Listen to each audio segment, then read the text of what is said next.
Prazer, galera! Eu sou Naira de Bertolis e hoje eu tô aqui para conversar um pouquinho sobre gestão de carreira, criação de carreira. Eu vou trazer dois caminhos e dois universos para vocês entenderem os melhores caminhos para seguir, né? Como a gente inicia uma carreira musical. Eu sou instrumentista, sou baixista da banda Mulamba, uma integrante sócia da banda Mulamba de Curitiba. E também sou compositora e produtora de uma dupla de sertanejo LGBTQIA+, uma dupla de queernejo de Floripa. E no meio do caminho desse processo de tentar entender como a gente consegue administrar a nossa carreira, eu me deparei com várias questões, né?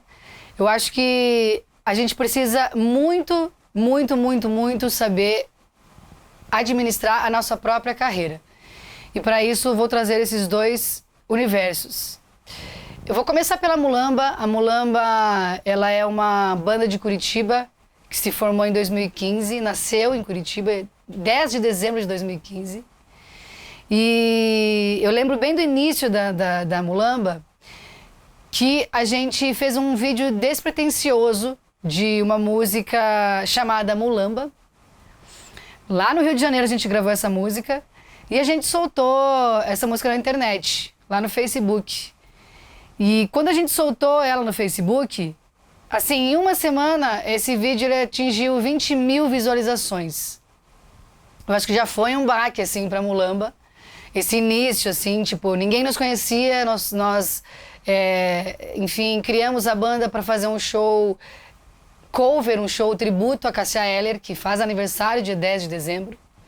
Então a gente iniciou a banda num barzinho, a gente foi fazer um show tributo a Cássia, sem pretensão alguma.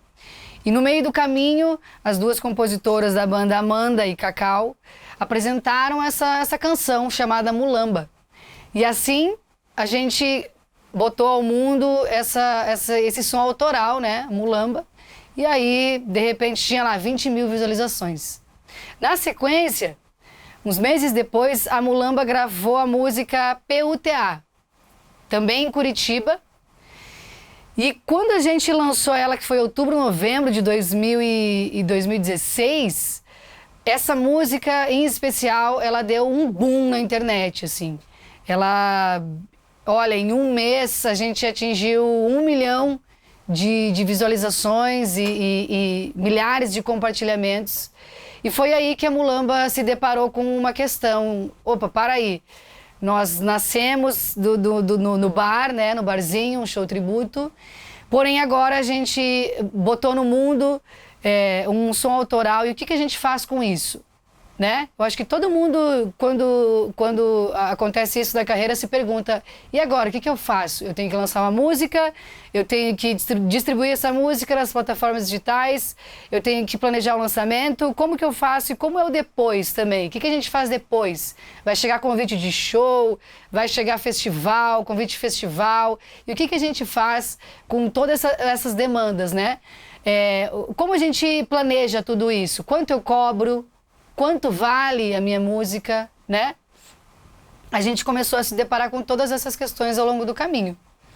E então, nisso tudo, a gente decidiu ir atrás de uma produtora, né? A gente conversou com algumas produtoras de Curitiba e a gente iniciou esse trabalho com uma produtora de Curitiba. Então a gente vai dar uma pausa na Mulamba, a gente vai até a produtora aí, nesse momento de... uma música estourou e as pessoas estão nos procurando. A gente parou nesse momento de construção de um show autoral, né? A gente vai sair daqui e a gente vai agora para um outro lado da história, que é a Naira como compositora, produtora de uma dupla de queernejo, sertanejo LGBTQIA+. Dentro desse caminho de composição e produção, eu me deparei bastante com, enfim, assim, muitos obstáculos por conta de letras heteronormativas, cis heteronormativas. Eu estava compondo bastante sertanejo e algumas coisas começaram a me incomodar na hora da composição, porque as temáticas eram sempre as mesmas, as narrativas, era sempre um mundo muito heterossexual e machista, que objetificava as mulheres no sertanejo. E então eu comecei a pensar da seguinte forma: como que eu consigo sair desse lugar, fugir dessa bolha hétero, machista do sertanejo e construir a minha própria narrativa dentro do que eu quero falar. Eu quero da minha experiência de vida como compositora lésbica. Como que eu poderia montar um projeto meu para sair desse lugar totalmente monopolizado, né, por homens e na maioria das vezes homens brancos do sertanejo. Quando eu me deparei com esse obstáculo, eu fiquei pensando, bom, eu mesma vou ter que construir o meu próprio projeto. Para eu poder sair dessa bolha, eu mesma vou construir meu próprio projeto. Encontrei pessoas incríveis no meio do caminho. Gali Galó foi uma dessas pessoas. Conversamos muito e Gali sempre me incentivando, né? Gali em cima de mim, canta, canta. Eu não queria cantar, né? Eu já tenho um trabalho como instrumentista, multi-instrumentista na Mulamba. Eu queria escrever, a minha ânsia era escrever, eu quero compor, eu quero produzir um projeto, uma dupla de sertanejo LGBTQIA+, né? E então surgiu essa ideia de montar essa dupla. Eu encontrei o Caleb no meio do caminho, né? O Caleb, um grande amigo aqui de Curitiba já de muito tempo, sou muito fã. E a gente ficou pensando juntos, assim, quem que a gente poderia chamar para fazer dupla com o Caleb, que fosse alguém do meio, né, LGBT e que também tivesse essa narrativa e que cantasse sertanejo. E aí a gente chegou até a Mel. Mel mora em Floripa, hoje os dois estão em Floripa, né, moram lá. E aí a gente chegou nesse ponto em comum, que foi incrível, que foi quando a gente, opa, para aí, nós temos o mesmo objetivo, que é cantar esse sertanejo fora dessa bolha hétero, poder cantar sobre isso e alcançar muitas pessoas, né? A gente tem o mesmo objetivo de alcançar muitas pessoas dentro do sertanejo. E aí, nesse meio do caminho, a gente chegou na produtora, agência de música Difusa Fronteira. Era um contato que eu já tinha na manga, né? O Felipe França. Já conversava com ele é produtor, empresário. Troquei uma ideia com ele. E aí o Felipe, junto comigo, decidiu agenciar a dupla de sertanejo. Então, vamos parar aí também, né? A gente parou nos dois momentos em que os dois projetos, eles travam numa produtora. A gente chegou até a produtora. Então, tem a Naíra, instrumentista, arranjadora, pela Mulamba, que, enfim, teve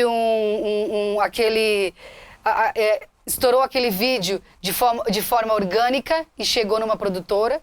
E a gente tem esse outro caminho, que é um caminho de construção, né? Esse outro caminho de composição e produção, que é com a dupla de sertanejo, e a gente chega até o Felipe França, Difusa Fronteira, que é a outra produtora. Vejam que a gente tem esses dois caminhos que são rentáveis, né? São dois caminhos que a gente consegue monetizar no meio musical. Então, eu sempre converso com as pessoas da música na seguinte questão, que a gente não tem só uma função dentro da música, né? A gente não quer só, não é só chegar e tocar e subir no palco, certo? A gente tem inúmeras funções que a gente pode fazer para agregar o projeto. E aí eu fui entendendo esses papéis que eu poderia assumir dentro dos projetos, né? E aí na Mulamba, esse lado instrumentista e no outro lado da dupla, o de composição e produção. A partir disso, a gente se depara com uma questão que é bem comum e que, assim, gente, é muito complexa, né? Muito complexa. Até hoje, assim, eu me bato bastante, porque as coisas, elas mudam muito de ano para ano. Agora, com a chegada do digital, então, uma função enorme, né? E aí a gente se depara muito com essa questão de como é que eu vou colocar a minha obra, enfim, as minhas canções, a minha arte no mundo. Como que eu faço isso? Né? A Mulamba, no início da carreira, teve uma grande rede de apoio. A gente teve rede de apoio na parte de filmagem, de fazer clipe, na parte de gravação.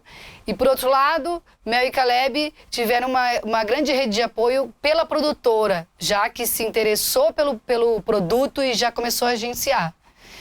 Então, eu sempre digo que esse início, a gente precisa muito ter a nossa rede de apoio. Né? Muito importante a gente já começar a conversar e trabalhar com pessoas que minimamente já tenham feito alguma coisa, que entendam alguma coisa, porque a gente se depara com coisas difíceis. A primeira coisa, como a gente registra tudo isso, essa arte, né? E aí a gente se depara com a obra e o fonograma. É uma função a obra e o fonograma, né? Me bati muito para entender essa obra e fonograma, que é o direito autoral e o direito conexo. Foi uma grande questão, assim, que fiz alguns cursos aí de graça. Obrigada, Elisa, pelo curso, para tentar entender como que funciona todo esse mundo. Ele é complexo e eu queria entender, né? Para a gente saber monetizar, conseguir fazer a nossa música render, né? Frutos. E a gente chega nesse primeiro momento, que eu acho que a gente tem 4 pilares aí nessa questão da obra e do fonograma. Para quem não sabe, gente, a obra é fonograma, para quem está iniciando agora.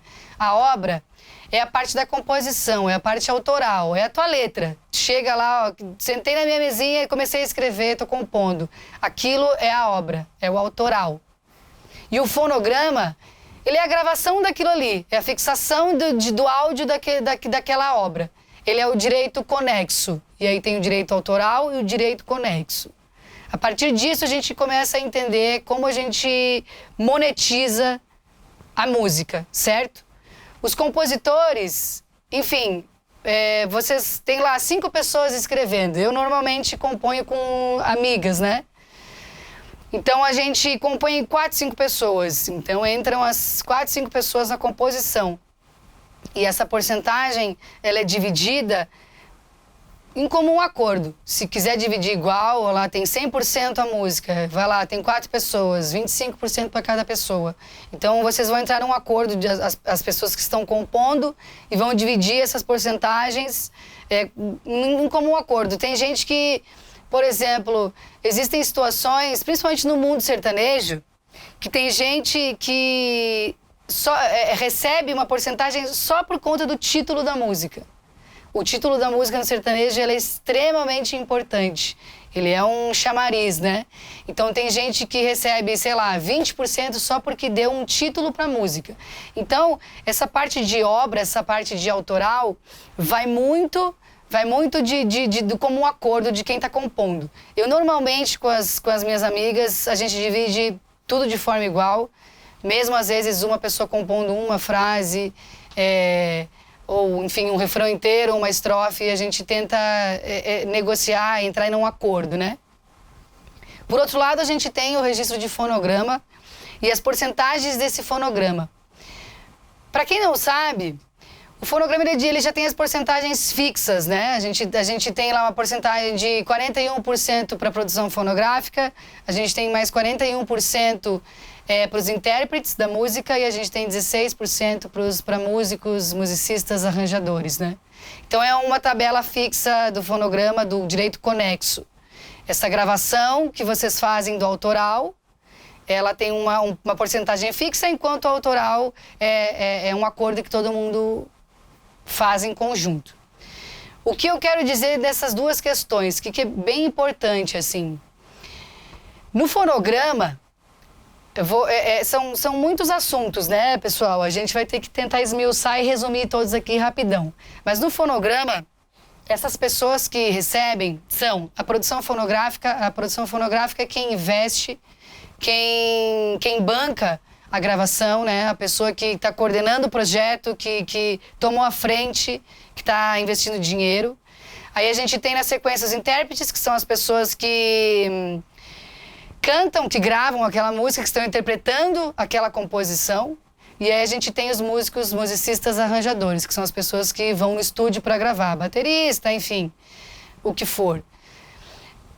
Uma curiosidade bem legal dessa parte obra fonograma, eu vou trazer bastante o mundo sertanejo, porque ele é muito diferente de todos os outros mundos musicais, assim, das bandas independentes, né? O mundo sertanejo, ele tem vida própria, assim. É bem bizarro até, os números de sertanejo são bem alarmantes, assim. O sertanejo em si, por exemplo, existem artistas, intérpretes no sertanejo que não compõem. Eles apenas interpretam a música enfim, que eles querem gravar, né? Eles escolhem tal música, eles fazem uma audição, sei lá, eles ouvem 10 ou 20 músicas, selecionam lá a metade e gravam um disco. E os sertanejos, eles têm é um costume deles, na maioria das vezes, né? São intérpretes que não compõem, na maioria das vezes, e eles compram músicas, eles compram composições. Então, existem empresas que só trabalham compondo. Tem empresas que escrevem canções de segunda a sexta, ficam lá 8 horas por dia compondo. Para quê? Para vender música para os artistas sertanejos. E a gente está falando assim... Gente, nós estamos falando, sei lá, de músicas que são liberadas por 100 mil, 200 mil reais, assim. Os artistas muito grandes do sertanejo, eles hoje pagam até 200 mil, tipo, por uma composição. Porque eles ganham muito no direito conexo. Eles ganham muito como intérpretes, né? Eles têm 300 milhões de views, 300 milhões de plays nas plataformas digitais. Então, a gente está falando de números imensos do sertanejo.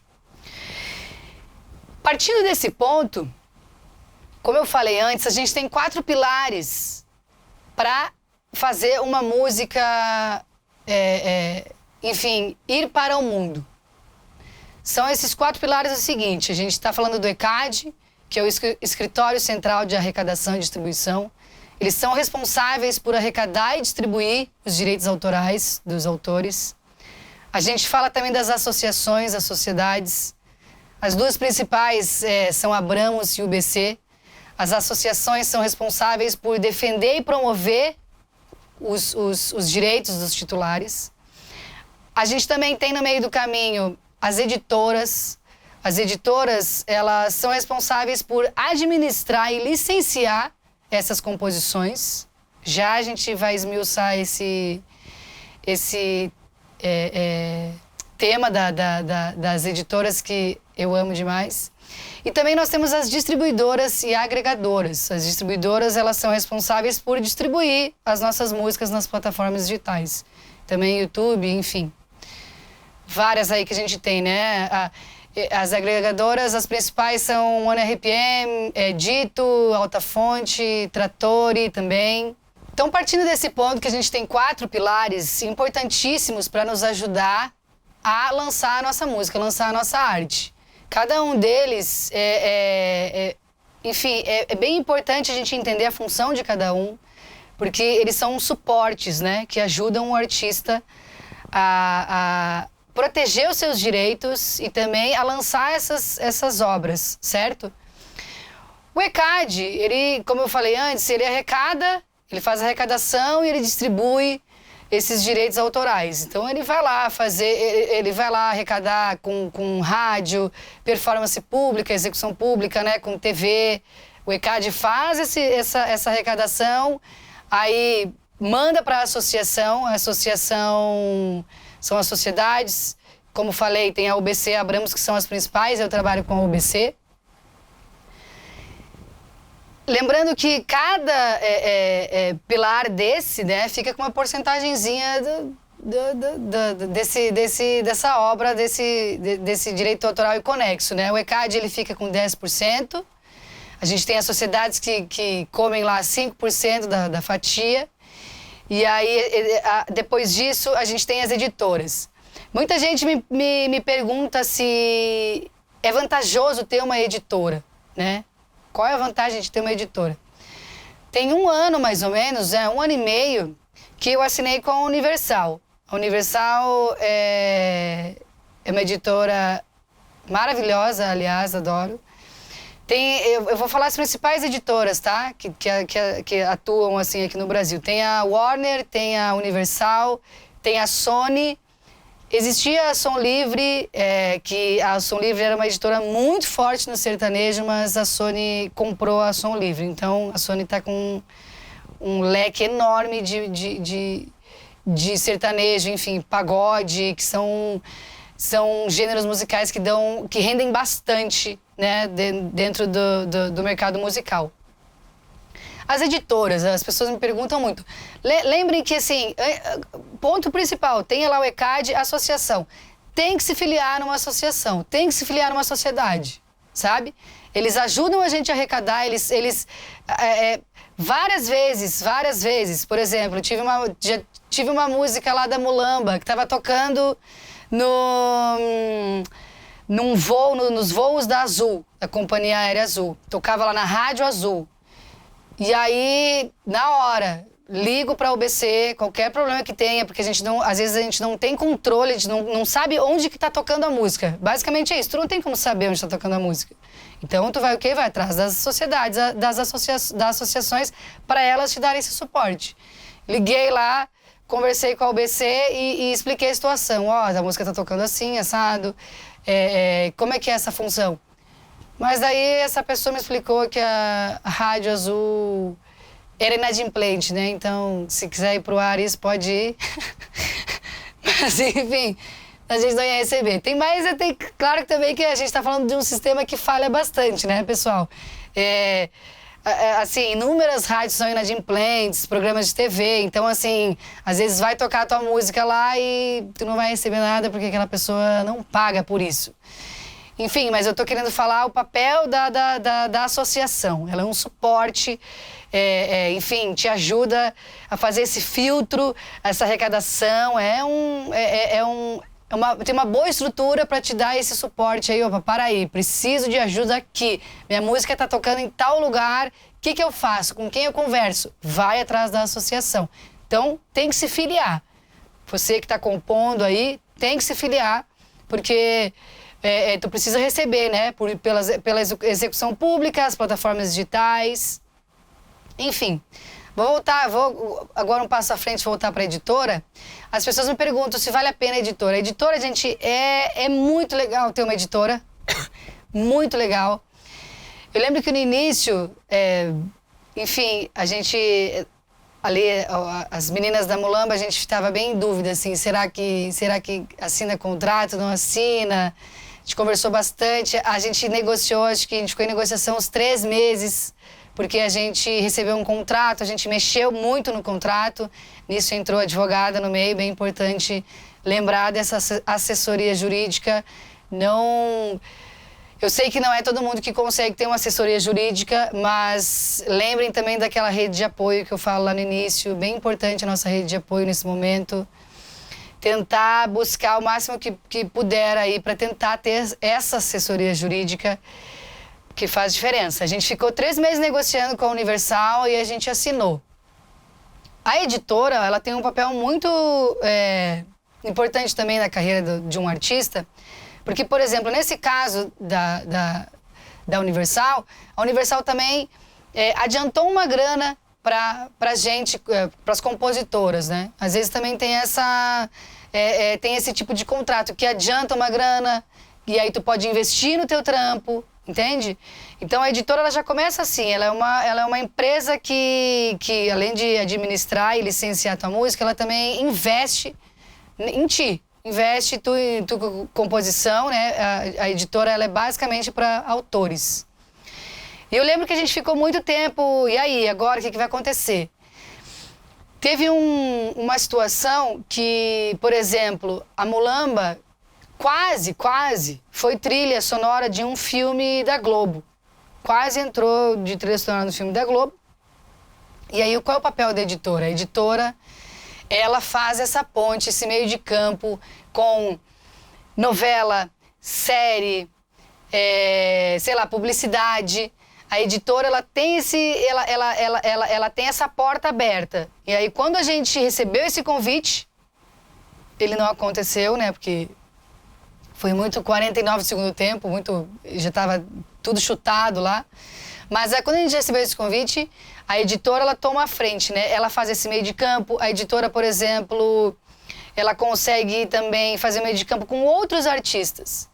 No caso da Mulamba, que quem compõe é Amanda e Cacau, a editora, ela consegue fazer meio de campo, por exemplo, para um feat, né? Sei lá, a Mulamba quer fazer quer fazer uma colaboração com a Elza Soares. A editora, o papel da editora também é fazer esse meio de campo, essa ponte até esse outro artista, essa outra artista. No caso, eu, como compositora na dupla de sertanejo, por várias vezes já entrei em contato com o pessoal do Universal para quê? Eu tenho uma música assim, assim, assim, acho que essa música combina, sei lá, com a Simone e Simaria. E aí a Universal, o que ela faz? O papel da editora é pegar essa música e levar até a produção desse outro artista também.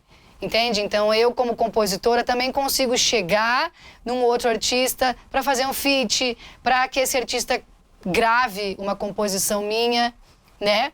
Normalmente a gente trabalha na editora, assim, um padrãozão Brasil, uma porcentagem de 25% para a editora, 75% para a compositora, né? A gente tem esse padrãozão do Brasil, assim, que... Enfim, não sei se é no mundo inteiro, mas o Brasil funciona dessa forma. E tem uma curiosidade bem massa da editora, que esses tempos eu soube, que eu achei muito legal. Duas curiosidades, na verdade. Uma delas é a parte autoral no digital. O digital é muito novo, né? Eu fiquei me batendo um monte, assim, para tentar entender, porque eu acho que é um sistema que falha bastante, principalmente o YouTube, né? Ele é um canal que falha bastante na questão de remuneração. Eles remuneram muito pouco, é um valor muito baixo no YouTube. Eu sei que tem bastante briga, aliás, para aumentar esse valor. E também eu acho que o YouTube acaba enfim, talvez se vangloriando, porque eles são os únicos, né? É a única plataforma de vídeo, de clipe que tem no mundo rodando super bem, né? Tipo assim, a gente tá falando de uma plataforma que monetiza muito. Então, o YouTube, ele é o único, basicamente, no mundo inteiro. Então, eles colocam também o valor deles lá em cima e eles remuneram bem poucos artistas. Agora, pegando o digital, da parte autoral, muito interessante esses dados.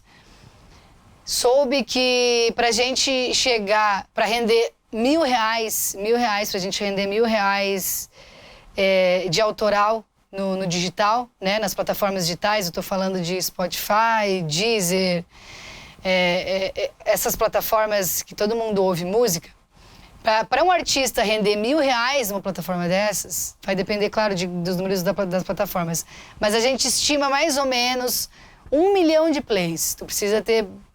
É um cálculo por cima, né? Eu até acho que ele é um pouco mais. De 1 milhão para cima, tu tem que bater 1 milhão de plays para tu conseguir render R$1.000 no autoral, no digital. Agora, o direito conexo, que daí a gente já está trazendo o fonograma com os intérpretes, né? Quem está interpretando aquela música, o número chega a ser 5 vezes maior, às vezes. Então, por isso que, voltando lá no gancho dos sertanejos que eles compram música autoral, por isso que eles pagam muito bem por uma liberação exclusiva no autoral. Por quê? Porque eles ganham muito no direito conexo, eles ganham muito com o fonograma deles. Se eles têm 300 milhões de plays em uma faixa, pensa quanto que isso não dá de dinheiro, quanto que eles rendem. E a gente está trazendo, enfim, eles rendem mensalmente, né? Pensa lá, um artista que tem 8 milhões de ouvintes mensal. É muita grana, por isso que eles fazem? Normalmente, eles compram uma composição, pagam lá 100 mil, 200 mil numa composição, Eles fazem um contrato de liberação exclusiva, assim ninguém mais pode gravar aquela música, só aquele artista. E assim, eles monetizam, enfim, pro resto da vida, né? É um número bizarro que o meio independente, o meio underground, ele, enfim, é um número muito baixo no meio independente, né? Então, hoje para mim, é muito massa que eu tô conseguindo estar dos dois lados, assim. Do lado sertanejo, que é totalmente outro universo, e o lado underground, o lado independente, que é o da Mulamba, né? Que são números bem diferentes. Pegando agora esse gancho dos números, que é uma outra curiosidade também, que eu estava falando da questão de filme, né? Trilha no filme, publicidade, enfim, novela. É também um ótimo caminho para monetizar com a sua obra. Peguei uns dados aqui. Também são dados de 2020, tá? 2019, 2020, esse ano com certeza mudou já. São dados que é o seguinte... quando tu consegue colocar a tua música como tema de abertura de uma novela, por exemplo, tô falando em rede nacional, né? Tô falando da Rede Globo, que tem, eu acredito que hoje tem ali mais de 120 afiliadas no Brasil. Quando a gente fala desses números e tu quer colocar, quer não, mas porque querer todo mundo quer, né? Pouco se consegue chegar num tema de abertura. Mas quando tu consegue colocar a tua música numa novela, e a tua música, por exemplo, ela é tema de abertura daquela novela, um segundo da tua música naquele tema de abertura, ele equivale a R$ 38,46. Ou seja, para tu faturar R$ 1.000 como tema de abertura numa novela, tu precisa tocar 26 segundos. São 26 segundos apenas para tu faturar R$ 1.000. Então, assim, é muita grana. Tem gente, por exemplo, que trabalha só fazendo trilha de novela e trilha de filme e trilha de série, de publicidade. Tem agências, tem produtoras e empresas que trabalham só para isso. Então, para tu ver, né? Tem empresa e produtora que trabalha só compondo, tem empresa e produtora que trabalha só criando trilha para TV, enfim. É um mercado imenso, assim, um mercado que, nossa senhora, tu ganha muita grana. Em contrapartida, quem não tem a música tema de abertura e tem uma música que é um background, que é uma música de fundo, um plano de fundo, tem uma cena lá num barzinho, sei lá, as pessoas estão tomando ou qualquer coisa, e aí tem uma música de fundo tocando. Essa música de fundo, um segundo dela vale R$ 3,84, que também é uma puta de uma grana, né? No montante, assim, enfim, se a tua música toca lá todos os dias naquela novela, então é uma grana bem massa que dá para recolher. E isso tudo quem ajuda a gente é a editora, né?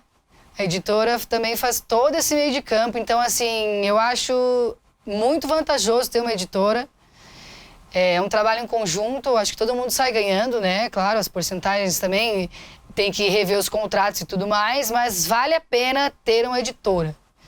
E vamos para o último pilar dessa estrutura que faz a gente colocar a nossa música no mundo, que são as agregadoras, as distribuidoras. Hoje em dia tem várias, né? Várias. A Mulamba, por exemplo, trabalha com a Alta Fonte, e Mel e Caleb hoje trabalha com a Olga Music. A Olga é um braço da Warner. As distribuidoras também têm esse esquema de porcentagem, normalmente 30-70, né? 30% agregadora, distribuidora, 70% artista. Então, entendam que é um trabalho em conjunto. Ao mesmo tempo que tu está investindo, essa pessoa também está investindo em ti.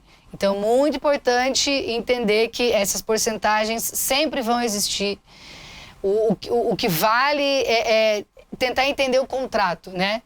Não fazer um contrato com o demônio que vai até o resto da tua vida, mas sim, rever contrato, renegociar e tal, acho muito importante. E as distribuidoras, elas também investem nos artistas, né? Existem casos de distribuidoras que adiantam também uma grana, que também foi o caso da Mulamba. A Mulamba, ela recebeu um adiantamento da editora e também recebeu adiantamento da distribuidora, da agregadora. Isso é uma grana que, enfim, aí depois tu vai planejar como tu quer, claro, mas hoje em dia é uma grana que dá para fazer um clipe, dá para gravar um disco, né? Dependendo da grana, quanto é. Mas é muito, muito legal saber que eles investem também nos artistas, né? Então, tu tá ali, ao mesmo tempo que tu tá te entregando, tá te doando, eles também estão investindo em ti. Então, são 4 pilares que eu acho essencial para esse início da carreira, né? Tu que começou a escrever, começou a compor, tu que tá indo fazer show, entendeu? Tá indo agora tocar em festival. Muito importante saber se administrar e ter esses 4 pilares para iniciar a tua carreira. Então, beleza, gente. A gente saiu ali dos 4 pilares iniciais ali, que a gente precisa desse suporte para iniciar nossa carreira, para não simplesmente jogar as músicas no mundo e ficar sem uma estrutura, né? Então, é importantíssimo. Relembrando, associações, sociedades, editoras, distribuidoras, agregadoras. Importantíssimo saber esses suportes que a gente tem, certo? Saindo daí, vamos pegar o gancho agora de que a música tá tocando bastante. Estamos com uma repercussão muito boa e agora a gente precisa fazer shows. Os shows estão chegando, as pessoas estão mandando e-mail. A gente tem esses 2 momentos, né? Tem a demanda passiva e a gente tem um trabalho que é mais ativo, né? Então, partindo do passivo, vou trazer as experiências da Mulamba. A Mulamba foi uma banda que, como viralizou um vídeo, viralizou com 1 milhão de views, a Mulamba teve um alcance muito orgânico. Foi muito orgânico, tudo que aconteceu com a Mulamba foi muito orgânico, os números das redes sociais, de Instagram, de Facebook, os números nas plataformas digitais. Tivemos algo muito orgânico com a Mulamba e, com tudo isso, tivemos demandas passivas, né? As pessoas nos procuravam, as pessoas mandavam e-mail. E aí, eu lembro que nesse primeiro momento, eu comecei a fazer essa parte de vendas e produção da Mulamba. Eu assumi essa função, né? Como eu passo um valor? Qual é o orçamento da Mulamba? Quanto vale o show da Mulamba hoje em dia, né? Então, eu assumi essa parte de vendas. Automaticamente, é uma parte de produção que já faz a logística da banda, né?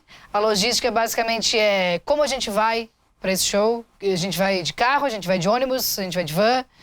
Como é esse transporte, né? Para uma cidade que é longe. A gente vai se alimentar onde?